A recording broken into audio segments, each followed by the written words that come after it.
Hello అండి, subscribe చేసుకోరు కొంచెం ప్లీజ్. అండ్ ఈరోజు సీరియల్లో రాత్రి దీప వాళ్ళ ఇంట్లో అందరు కూర్చొని మాట్లాడుకుంటూ ఉంటారు. కార్తీక్ ఏమో జోష్న ఇక్కడికి వచ్చిందా అని వాళ్ళని అడుగుతాడు. అప్పుడు దీప అవును బావా అని అంటది. అప్పుడు కార్తీక్ అయితే అత్తని ఎన్నో రోజులు ఇక్కడ దాచలేము, మా అమ్మాయికి ఫోన్ చేస్తాను అని ఫోన్ దిగిపోతాడు. అప్పుడు దీప వద్దు బావా అని అంటది. అప్పుడు కార్తీక్ అత్తేదో కోపంలో ఇంట్లో నుండి బయటకు వచ్చేసింది, ఆవేశంలో 100 మాటలు అంటారు. ఆ ఇంటికి వెళ్ళను, ఇక ఆ మనుషుల్ని చూడను అలా అంటా ఉంటే కాంచనేమో ఆవేశంలో కాదురా, వదిన స్పృహలోకి వచ్చాక కూడా అదే అంటుంది, అలాగే ఉంది, ఇంట్లో నుండి బయటికి వెళ్ళిపోతాను అంటుంది అని అంటది. అప్పుడు కార్తీక్ మమ్మల్ని అందరినీ వదిలేసి ఎక్కడికి వెళ్తావు అని గట్టిగా అడగాల్సింది అని అంటాడు. వెంటనే అనసూయ ఆవిడ మనసు విరిగిపోయింది బాబు అని అంటది. అప్పుడు కార్తీక్ ఇక్కడ ఎవరి మనసు మాత్రం ముక్కలవ్వకుండా ఉంది పెద్దమ్మ అని అంటాడు. మనకన్నీ తెలుసు కానీ చెప్పలేం అని అంటా ఉంటే దీప ఏమో చెప్పకూడదు బావా అని అంటది. ఆయన సుమిత్రమ్మ గారు మీకు తెలిసిన మనిషిలా లేరు, స్పృహలోకి వచ్చిన తర్వాత నువ్వు మాట్లాడలేదు కదా, మాట్లాడితే నీకు తెలిసేది అని అంటా ఉంటే కాంచనేమో వదిన ప్రవర్తనలో ఏదో తేడా వచ్చిందిరా, ఏదో కొత్త మనిషిని చూస్తున్నట్టే ఉంది, తన బాధ ఇది అని గట్టిగా చెప్పుకోదు, గట్టిగా ఏడవట్లేదు, నాకు ఆ ఇంట్లో ఉండే అర్హత లేదు, నేను పోతాను అని అంటుంది అని అంటా ఉంటే అనసూయేమో మీరు ఒకసారి సుమిత్రమ్మతో మాట్లాడండి కార్తీక్ బాబు అని అంటది. అప్పుడు కాంచన దానికంటే ముందు మా నాన్న ఎలా ఉన్నాడో ఒకసారి ఫోన్ చేసి మాట్లాడరా అని అంటది. వెంటనే కార్తీక్ తాతతో మాట్లాడే వచ్చానమ్మా అని అంటాడు. అప్పుడు కాంచన తాతతో మాట్లాడావు కానీ టాబ్లెట్ వేసుకున్నాడో లేదో ఒకసారి కాల్ చేయరా అని అంటది. దీప ఏమో సుమిత్రమ్మ గారి గురించి మీరేమీ అనకండి అని అంటది. అప్పుడు కాంచన వదిన పరిస్థితి చూశాను కదా దీప, నేనేమనలే అని అంటది. కార్తీక్ ఫోన్ చేస్తాడు వాళ్ళ తాతకి. వాళ్ళ తాత ఇంట్లో సోఫాలో కూర్చొని ఉంటాడు, ఫోన్ లిఫ్ట్ చేస్తాడు. కార్తీక్ తాత అని అనగానే కార్తీక్ సుమిత్ర గురించి ఏమైనా తెలిసిందా అని వాళ్ళ తాత అంటాడు. అప్పుడు కార్తీక్ లేదు తాత, తను ఎక్కడున్నా క్షేమంగానే ఉంటదని చెప్పాను కదా అని అంటాడు. అప్పుడు వాళ్ళ తాత తను వచ్చే వరకు మేం క్షేమంగా ఉండవేమోరా అని అంటాడు. కాంచన ఫీల్ అవుతూ ఉంటది ఆ మాటలు విని. వాళ్ళ నానేమో ఈ వయసులో మేము కోరుకునేది ఏముందిరా, మనవరాలికి పెళ్లి చేయాలి, కొడుకు కోడలు క్షేమంగా ఉండాలి, అంతే కదా, కానీ ఇవేమీ జరగడం లేదు అలా అనేసరికి కార్తీక్ ఏమో అన్నీ నువ్వు కోరుకున్నట్టే జరుగుతాయి తాత అని అంటాడు. నమ్మకం పోతుందిరా అని వాళ్ళ తాత అంటాడు. అయినా నీ మీద కాదు నా మీద నాకే నమ్మకం పోతుందిరా అని అంటాడు. అప్పుడు కాంచన ఏడుస్తూ నాన్న నువ్వు అలా మాట్లాడుకు అని అంటది. అప్పుడు వాళ్ళ నాన్న పిల్లల జీవితాలు సరిగ్గా లేని ఏ తండ్రైనా ఇలాగే మాట్లాడతాడమ్మా, అసలు డబ్బు లేకపోవడం వల్లనే కష్టాలుంటాయేమో అని అనుకునేవాడిని, కష్టాలకి డబ్బుతో సంబంధం లేదని సంపాదించాకే తెలిసింది, నువ్వంటే నాలా మొండిదానివి కొన్ని తట్టుకుంటావు, కానీ మీ అన్నయ్య మనలాంటోడు కాదమ్మా, వాణ్ణి అలా చూడలేకపోతున్నాను అని ఏడుస్తూ ఉంటాడు. కాంచన కూడా ఏడుస్తూ ఉంటది. ఒకప్పుడు తల్లి కోసం ఎలా బాధపడ్డాడో ఇప్పుడు భార్య కోసం అంతే బాధపడుతున్నాడు, వాడిని ఎలా ఓదార్చాలి, వాడి కన్నీళ్ళు ఎలా తుడవాలి అని ఏడుస్తూ ఉంటాడు. కాంచన అన్నయ్యకి నువ్వే కాస్త ధైర్యం చెప్పాలి నాన్న అని అనేసరికి వాళ్ళ నాన్న అసలు సుమిత్ర ఎక్కడుందో తెలిస్తే కదా నేను ధైర్యం చెప్పడానికి, పోనీ మీ వదిన ఎక్కడుందో నీకు తెలుసా అని అడుగుతాడు. వీళ్ళందరూ ఒకరి ముఖాలు ఒకరు చూసుకొని బాధపడుతూ ఉంటారు. వాళ్ళ నానేమో తెలియదు, నీకు తెలియదు, ఎలా ఉందో తెలియదు, ఎక్కడుందో తెలియదు, మేం బాధపడకూడదని నా మనోడు మాత్రం ధైర్యంగా 4 మాటలు చెప్పి వెళ్ళిపోయాడు, వాడిచ్చిన ధైర్యం వాడితోనే పోయింది, చీకటి ఇంట్లోనే కాదమ్మా మాలో కూడా మొదలైంది, అది పూర్తిగా మా ఆశల్ని చంపేసి మమ్మల్ని చంపేసే లోపు సుమిత్ర ఎక్కడుందో తెలిస్తే బాగు అని అంటా ఉంటే కాంచన ఏడుస్తూ ఉంటుంది. అక్కడికి శౌర్య వచ్చి అమ్మ నేను అమ్మమ్మ రూమ్లో పడుకోనా నానమ్మ రూమ్లో పడుకోనా అని అంటది. అది విని శివనారాయణ షాక్ అవుతాడు.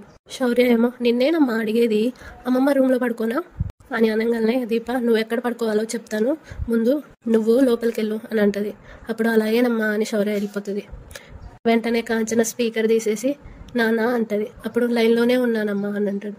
అప్పుడు శివనారాయణ చంటిది నా అమ్మమ్మ అని అంటుంది ఏంటి అని అనగానే కాంచన అది అమ్మ అనబోయి అమ్మమ్మ అన్నది నాన్న అని అనేసరికి వాళ్ళ అమ్మతోనే మాట్లాడుతున్నట్టున్నది అని ఆయన అంటాడు. అప్పుడు కాంచన తడబడుతూ అదంతే నాన్న, నానమ్మ అనబోయి అమ్మమ్మ అన్నది, దానివల్ల నీకు తెలిసిందే కదా అని అంటది. వాళ్ళ నానేమో అవునమ్మా తెలుస్తుంది, ఉంటాను అని ఆలోచించుకుంటూ పెడతాడు ఫోను. కార్తీక్ ఏమో తాతకి అనుమానం వచ్చిందా ఏంటి అని వాళ్ళమ్మని అడుగుతాడు. అప్పుడు కాంచన లేదులేరా, అనుమానం వస్తే మా నాన్న ముఖం మీదే అడిగేస్తాడు, అయినా జోష్న ఇంటికి వచ్చిన విషయం తాతతో కూడా చెప్పుంటది కదా అని అంటే అనసూయ ఏమో ఆవిడ వల్లే బాబు ఇదంతా అని అంటది. వెంటనే కార్తీక్ పెద్దమ్మ చిన్నగా మాట్లాడు, లోపల అత్తుంది, నిరూపించే వరకు కొన్ని నిజాలు కూడా అబద్ధాలే, దీప నేను ఒకసారి అత్తతో మాట్లాడతాను అని అంటాడు. అప్పుడు దీప వద్దు బావా అని అంటది. వెంటనే కార్తీక్ నీ భయం నాకు అర్థమైంది దీప, కానీ తప్పదు, ఒకసారి నేను మాట్లాడతాను అని వెళ్తాడు. ఇటు జోష్న కూర్చొని ఉంటది. అక్కడికి పారు వచ్చి జోష్న అని అంటది. అప్పుడు జోష్న ఏంటి అని అంటది. ఉదయాన్నే లేవాలి, త్వరగా వెళ్ళి పడుకో అని పారు అంటది. జోష్న దేనికి అని అడుగుతుంది. అప్పుడు పారు మీ అమ్మ పేరు మీద గుళ్ళో పూజ చేయిద్దాం అని అనగానే జోష్న లేచి నా ముఖం చూడడమే డాడీకి తాతకి నచ్చడం లేదు కదా, ఇక నేను చేసే పూజలేం నచ్చుతాయి, పైగా నీకు ఇప్పుడు భర్త మీద ఇన్నాళ్ళు లేని ప్రేమంతా వచ్చేసింది, నేనేం చెప్పినా నీ చెవికి ఎక్కదు అని అనగానే పారు ఏంటే నువ్వు, నా ప్రేమ వేరు నా పగ వేరు, మనుషుల్ని సాధించడం కాదు నా పగ, నేను అనుకున్నది సాధించడం, అది నీ వల్ల నెరవేరడం లేదు అని అనగానే జోష్న నెరవేరాలంటే నువ్వు ఒక పని చేయాలి గ్రాని అని అంటది.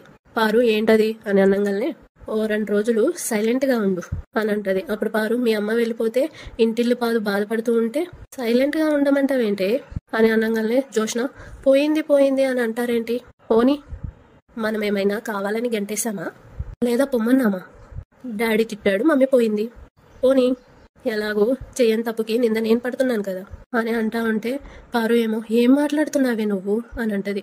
అప్పుడు జోష్న గ్రాని మా మమ్మీ ఇంట్లో నుండి వెళ్ళిపోవడం నాకు మైనస్ కాదు, మమ్మీ ఇంట్లో లేదనుకో డాడీ తాత అదే సాడ్ మూమెంట్లో ఉంటారు, CEO పోస్ట్ గురించి కంపెనీ వ్యవహారాల గురించి కానీ అస్సలు పట్టించుకోరు, అప్పుడు నేనేం చెప్తే అదే జరుగుతుంది అని కింద కూర్చొని సోఫా మీద కాలు వేసుకొని చెప్తుంది. పారు లోపల నవ్వుకుంటూ ఉంటుంది. జోష్న సో మమ్మీ ఇంట్లో నుండి వెళ్ళిపోవడం మనకి కలిసి వచ్చే విషయమే గ్రాని అని అనగానే పారు ఆ ముఖం పట్టుకొని అబ్బా ఎంత బాగా చెప్పావే అని అనేసి నవ్వుతూ చెంప మీద పళ్ళను కొడుతుంది. జోష్న కోపంగా గ్రాని అని అంటది. పారు అరవకు, మళ్ళీ మాట్లాడావంటే గొంతులో గుద్దుతాను చెప్తాను, ఈ జన్మకి మారవా నువ్వు, ఎన్నిసార్లు చెప్పినా నీకు బుద్ధి రాదా, తప్పు చేయి కానీ దానికి కారణం నువ్వు కాకూడదు, నువ్వే అయ్యావో వెంటనే దాన్ని సరిచేసుకోవాలి అని అనగానే జోష్న అంటే ఇప్పుడు నేను తప్పు చేశానంటావా అని అడుగుతుంది. అప్పుడు పారు మీ అమ్మ వెళ్ళిపోతుంటే ఆపకుండా నువ్వు తప్పు చేసావు, హీరో ఉన్నంత వరకే విలన్కి విలువ ఉండేది అని అంటా ఉంటే జోష్న మా మమ్మీ హీరోనా అని అడుగుతుంది. వెంటనే పారు కార్తిక్ గాడు హీరో అవుతున్నాడు అని అంటది. అప్పుడు జోష్న పైకి లేచి గ్రాని నన్ను నువ్వైనా నమ్ము, మమ్మీ ఎక్కడుందో బావకి దీపకి తెలుసని నా అనుమానం అని అనగానే పారు నువ్వేమైనా చెయ్యి కానీ మీ అమ్మని ఇంటికి తీసుకురా అని అంటది. అప్పుడు జోష్న దీప దగ్గరికి వెళ్ళాను, ఇల్లంతా వెతికాను కానీ అక్కడ మమ్మీ లేదు అని అంటది. అప్పుడు పారు నువ్వు దీప దగ్గరికి వెళ్ళావు, సీత దగ్గరికి వెళ్ళావు, ఎక్కడికి వెళ్ళావన్నది నాకు అనవసరం, వెళ్ళి మీ అమ్మని వెతికి ఇంటికి తీసుకురా అని అంటా ఉంటే జోష్న బావ తీసుకొస్తాడని అన్నాడు కదా అని అంటది. వెంటనే పారు వాడు తీసుకొస్తే వాడు హీరో అవుతాడు, నిన్ను ప్రతిరోజు తిడుతూనే ఉంటాడు, అప్పుడు CEO పోస్ట్ కాదు కదా, నీకు ప్యూన్ పోస్ట్ కూడా ఇవ్వరు అని అనగానే జోష్న నువ్వు మారిపోయావు గ్రాని అని అంటది. అప్పుడు పారు జోష్న ముఖం పట్టుకొని నిన్ను చూసి ఇంట్లో వాళ్ళు కూడా అదే మాట అంటున్నారు, నువ్వు అసలైన కూతురు కాదని దశరథ్కి అనుమానం రావడం కాదు, నీ వెర్రి చేష్టలు చూస్తుంటే నీ అంతటా నువ్వే చెప్పుకునేలా ఉన్నావు అని అనగానే జోష్న ఇప్పుడు నన్ను ఏం చేయమంటావు అని అడుగుతుంది. రేపు ఉదయాన్నే మీ తాతకు సారీ చెప్పి అమ్మని తీసుకొచ్చే వరకు నేను ఈ ఇంట్లో అడుగు పెట్టను, అలాంటి మంగమ్మ సరదాలు ఏదైనా చేసి బయటికి వెళ్ళు అని అనగానే జోష్న అంటే మమ్మీ దొరకకపోతే నేను బస్ స్టాండ్లో పడుకోవాలా అని అంటది. వెంటనే పారు నువ్వు బస్ స్టాండ్లో పడుకుంటావో రైల్వే స్టేషన్లో పడుకుంటావో పడుకో, కానీ నువ్వు మీ అమ్మతో ఈ ఇంటికి రావాలి, అప్పుడే మళ్ళీ నీకు పోయిన గౌరవం ఈ ఇంట్లో నీకు తిరిగి వస్తుంది అని అంటది. అప్పుడు జోష్న నా వల్ల అవుతుందంటావా అని అంటది. వెంటనే పారు అవ్వాలి అని అంటది. అయ్యేలా ఏం చెయ్యగలవో ఆలోచించు అని అనేసి పారు అక్కడి నుండి వెళ్ళిపోతుంది. అప్పుడు జోష్న మమ్మీ ఎక్కడుందో తెలుసుకోవడం ఎలా, ఒకసారి బావని అడిగితే ఏదైనా హెల్ప్ చేస్తాడా, అసలు మమ్మీ ఏమైపోయింది ఛా అని వాళ్ళ గ్రాని కొట్టిందిగా చెంపదెబ్బ అది పట్టుకొని తనలో తాను అనుకుంటూ ఉంటది. ఇటు కార్తిక్ వాళ్ళ అత్త దగ్గరకు వస్తాడు. సుమిత్ర పడుకొని ఆలోచిస్తూ ఉంటది. హాయ్ అత్త అని అంటాడు వచ్చి. ఎంతసేపు అని గదిలో కూర్చుంటావు, హాల్లోకి వెళ్దాం పదా అని అంటాడు. దీప వెనకాలే వచ్చి గుమ్మం నుండి వింటా ఉంటది. కార్తిక్ అత్త నీతోనే మాట్లాడేది అని అంటాడు. సుమిత్ర కార్తిక్ వైపు చూసి మళ్ళీ ఏం తెలియనట్టు అట్లానే పడుకొని ఉంటది. కార్తిక్ బెడ్ మీద కూర్చొని నాతో మాట్లాడవా అత్త అని అంటాడు. సుమిత్ర లేచి కూర్చుంటది. కార్తిక్ ఇప్పుడు నీకు ఎలా ఉందో అని అడగాలని ఉంది, కానీ తలకు తగిలిన గాయం కంటే నీ మనసుకు తగిలిన గాయం పెద్దదని తెలుసు, ఏదో ఒకటి మాట్లాడత్తా అని అనగానే సుమిత్ర నన్ను ఇక్కడ నుండి పంపించేయరా అని అంటది. వెంటనే కార్తిక్ ఎక్కడికి అని అడుగుతాడు. అప్పుడు సుమిత్ర నన్ను గుర్తుపట్టని మనుషులున్న చోటికి అని అంటది. అప్పుడు కార్తీక్ మరి మేమంతా ఏమైపోవాలి అని అడుగుతాడు. వెంటనే సుమిత్ర ఎవరి జీవితాలు వాళ్ళవి అని అంటది. కానీ కొన్ని జీవితాలు కొందరితో ముడిపడి ఉంటాయి అత్త అని కార్తీక్ అంటాడు. అప్పుడు సుమిత్ర ముడి తెగిపోయింది అని అంటది. వెంటనే కార్తీక్ కొన్నిసార్లు కొందరు మనల్ని బాధ పెడతారు. అప్పుడు మనం ఏం చేస్తామంటే ఎప్పుడూ లేనంతగా బాధపడి వాళ్ళ మొహంలో నుండి మనం చూపు పక్కకి తిప్పుకొని అలా వాళ్ళ నుంచి దూరంగా నడుచుకుంటూ వెళ్ళిపోతూ ఉంటాం. మన కంట్లో నీళ్లున్నాయని మనకు తెలుసు, కానీ వెనకున్న వాళ్ళకి తెలియకూడదని వెనక్కి తిరిగి చూడకుండా వెళ్ళిపోతూ ఉంటాం. కానీ ఒక్కసారైనా ఆగి వెనక తిరిగి చూస్తేనే తెలుస్తుంది కన్నీళ్లు మన కళ్ళనే కాదు అవతల వాళ్ళ కళ్ళని కూడా తడుపుతున్నాయి అని.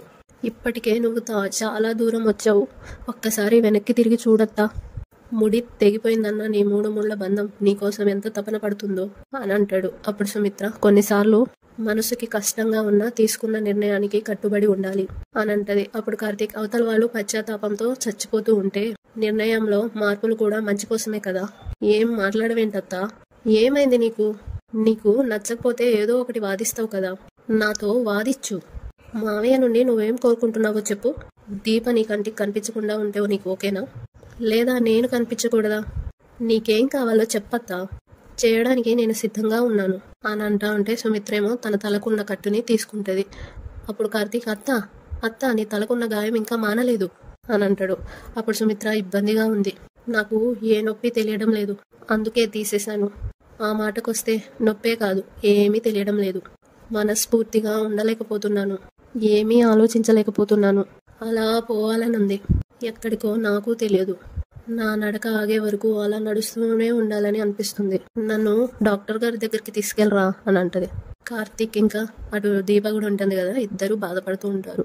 సుమిత్రేమో కోపానికి, బాధకి, ఆనందానికి, ఏడుపుకి వీటన్నిటికీ సంబంధించిన నర్మేదో చెడిపోయింది, అది పాడైపోవడం వల్లనే నాకేమీ తెలియడం లేదు అని అనగానే కార్తీకేమో నీకేం కాలేదత్తా, మామయ్య దగ్గరికి వెళ్దాం పదా అని అంటాడు. వెంటనే సుమిత్ర నేను రాను అని అంటది.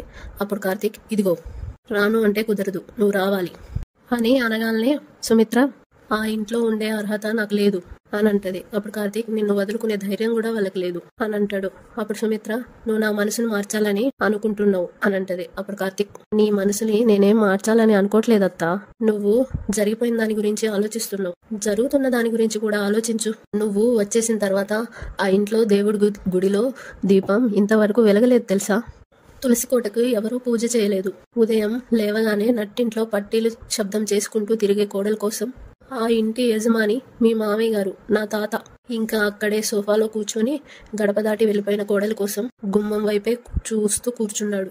ఇన్నేళ్ల కాపురంలో ఎప్పుడో ఒక మాట అనని మనిషి ఆవేశంలో అన్న ఒక్క మాటకి తన భార్య తీసుకున్న నిర్ణయానికి కుమిలిపోతూ తనని క్షమించి తన భార్య ఏ క్షణానైనా తన ఇంటికి వస్తుందని నీ భర్త మా మామయ్య నీ కోసం ఎదురు చూస్తూనే ఉన్నాడు. నువ్వెక్కడున్నావో మాకు తెలుసు, కానీ వాళ్ళకి చెప్పలేను, ఎందుకంటే నాకు మామయ్య ఎంతో నువ్వు కూడా అంతే అని కార్తీక్ ఏడుస్తూ చెప్తా ఉంటాడు. అటు దీప చూస్తూ ఏడుస్తూ ఉంటది. సుమిత్ర కూడా కన్నీళ్లు పెట్టుకుంటూ ఉంటది. కార్తీక్ ఏమో మామయ్య నిన్ను అన్న మాటలకి నువ్వెంత బాధపడ్డావో నేను అంతే బాధపడ్డాను, కానీ నువ్వు ఓర్పులో భూదేవి అత్త, నువ్వే ఆగ్రహిస్తే ఎలా చెప్పు అని సుమిత్ర గడ్డం పెట్టుకుని అడుగుతూ ఉంటాడు. అప్పుడు సుమిత్ర కార్తీక్ వైపు చూస్తూ నేను ఎవరి మీద ఆగ్రహించలేదురా, నేను ఒకటి చూశాను అదే నమ్మాను, అది అవతలి వాళ్ళు నమ్మలేదు, నిందించారు, నిలువున చీల్చేసే మాటలతో దండించారు, నేను పోతే సుఖంగా ఉంటుందా అన్నారు, మనం నలుగురి మొహాల్లో చిరునవ్వులా మిగిలిపోవాలే కానీ విషాదంలా కాదు అని అంటది. అప్పుడు కార్తీక్ అత్త నువ్వు లేకపోతేనే అందరూ బాధపడతారు, మావయ్య గురించి ఆలోచించు, ఆయన నీకోసం ఏడుస్తున్నాడు, నిన్ను తిట్టి తప్పు చేశానని నీకంటే ఎక్కువ బాధపడుతున్నాడు, నువ్వు మావయ్య ఎంత సంతోషంగా ఉండేవారు అలా అంటూ ఉండేసరికి సుమిత్ర తలబట్టుకొని ఆలోచనతో తలనొప్పి వచ్చినట్టుగా ఇలా పడిపోతూ ఉంటది. అప్పుడు కార్తీక్ అత్త అంటాడు. దీప కూడా ఉరుకుంటూ వెళ్తది అక్కడికి. అమ్మ అని వచ్చి పట్టుకుంటది, పడుకోబెట్టి దుప్పటి కప్పుతుంది. అత్తని కాసేపు రెస్ట్ తీసుకొని వెళ్దాం పదా అని కార్తీక్ దీపతో అంటాడు. దీప ఏమో పోనీ డాక్టర్ గారిని పిలుద్దామా అని కంగారు పడుతూ అడుగుతుంది. అప్పుడు కార్తీక్ మావయ్యని పిలువు అని అంటాడు. వెంటనే దీప నానొస్తే అమ్ముండదు అని అంటది. అప్పుడు కార్తీక్ అత్త మామూలు మనిషి అవ్వాలంటే వాళ్ళిద్దరూ మళ్ళీ కలవాలి అని అనగానే దీప మరేం చేద్దాం బావా అని అంటది. కార్తీక్ ఏమో మనం బయటకు వెళ్దాం పదా అని అంటాడు. ఇద్దరు బయటకు వెళ్ళిపోతారు. ఇక ఉదయం అయిపోతుంది. సుమిత్ర పడుకొని ఉంటది. పక్కనే దీప కూర్చొని చూస్తా ఉంటది సుమిత్రని. నేను అలా చూడలేకపోతున్నానమ్మా, ఏ అజ్ఞాతవాసం ఎన్నాళ్ళో అర్థం కావడం లేదు అని అనుకుంటూ లేచి వెళ్ళిపోతుంది అక్కడ నుండి. బయటకు వెళ్ళిపోయి తనలో తాను అమ్మతో మాట్లాడి నాన్నని ఒప్పించాలి, లేదంటే ఈలోగా అమ్మ ఇక్కడే ఉందని తెలిస్తే మేము తప్పు చేసినట్టు అవుతుంది అని అనుకుంటూ ఉంటే డోర్ ఎవరో కొడతారు. సౌండ్ చూసి ఎవరొచ్చారబ్బా అని అనుకుంటూ ఉంటది. జోష్న కాదు కదా అని వెళ్ళి డోర్ ఓపెన్ చేస్తుంది. చూస్తే వాళ్ళ తాతయ్య. దీప షాక్ అవుతుంది. వాళ్ళ తాతయ్య ఏమో నవ్వుతూ ఉంటాడు. ఏమా ఎలా ఉన్నావు అని అడుగుతాడు. అప్పుడు దీప ఆ మాట అడగాల్సింది నేను పెద్దయ్య గారు అని అంటది. అప్పుడు వాళ్ళ తాత, సుమిత్ర కనిపించిన దగ్గర నుండి నువ్వు మా ఇంటికి రావడం లేదు కదా, కారణం ఏంటమ్మా అని అడుగుతాడు. అప్పుడు దీప, అంటే పెద్దయ్య గారు సుమిత్రమ్మ గారి గురించి బాగా వెతకమన్నాడు అని అంటది. అప్పుడు వాళ్ళ తాత, అవునా, కార్తికేయుడి లోపల గదిలో ఉన్నాడా? కార్తీక్ అని పిలుచుకుంటూ లోపలికి వెళ్ళిపోతాడు. దీపేమో వెనకాల లోపల అమ్ముంది అని కంగారు పడుతూ ఉంటది. వాళ్ళ తాత వెనకాల వెళ్తూ పెద్దయ్య గారు అని పిలుస్తుంది. వాళ్ళ తాత, నేను వెళ్తాలే అమ్మా అని నవ్వుకుంటూ ఉంటాడు.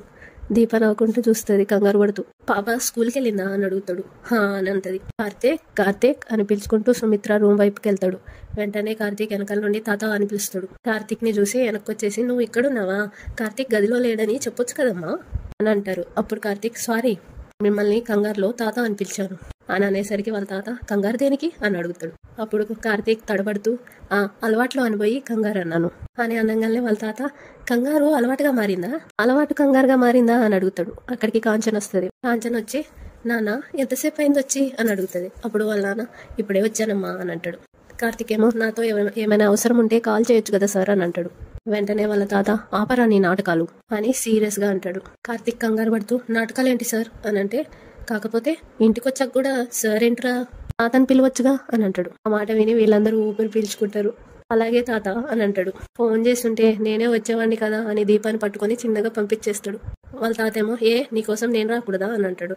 దీపా వెళ్ళి సుమిత్ర రూమ్ లో ఉన్న కర్టన్స్ అన్ని వేసి వస్తుంది. కార్తీక్ ఏమో, అంటే నీకు ఆరోగ్యం బాగాలేదు కదా అని వాళ్ళ తాతతో అంటాడు. అప్పుడు వాళ్ళ తాత, సుమిత్రని తీసుకొస్తానని మీ అమ్మ నాకు మాట ఇచ్చింది, ఆ మాట నువ్వు నిలబెడతానని వెళ్ళావు, సుమిత్ర ఎక్కడున్నా క్షేమంగానే ఉంటదని చెప్పావు, నువ్విచ్చిన నమ్మకమే నాలో ధైర్యాన్ని ఇచ్చింది, నిజంగా సుమిత్ర దొరుకుతుందంటావా అని అనుమానంగా అడుగుతాడు. వీళ్ళందరూ కంగారు పడుతూ ఉంటారు. అక్కడితో ఈ రోజు ఎపిసోడ్ అయిపోతుంది.